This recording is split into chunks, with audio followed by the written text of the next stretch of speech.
Mayong buntag na yun sa imong panganog pilay mong edad na. Ako, si Felisa Malabar. Ang akong edad ron, 67.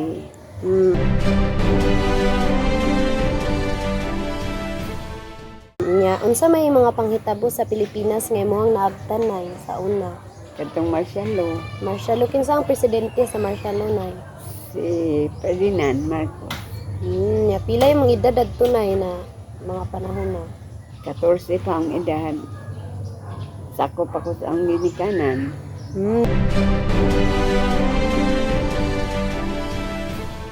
Nya, unsa may mga nasinati ninyo atong mga orasa o panahona na? Kalisod. Sabi kay sa una nga, magpangitain tamig sa bugas nga, RCE. RCE, unsa man ang RCE na? NFA. Ano? Mao ang inyong bugas sa una.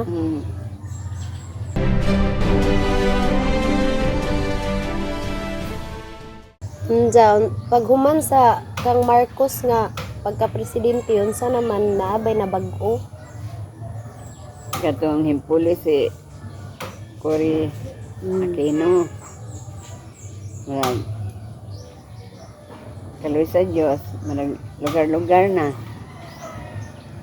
Lugar-lugar nga no, nakaingon mo kag lugar-lugar na . Nakapangita naman ko, narbaho. Yeah. Lugar-lugar na. Inapiki kayo, kaya na may kaabag ang mga ginikanan. Kamusta naman kakaroon na Kaloy sa Diyos. Na naman ko yung anak na kahuman sa eskwela. Marag lugar-lugar na po. Adto jud atong pag-oras ni Marcos nagkalisod. Nagkalisod. Sige, salamat nay.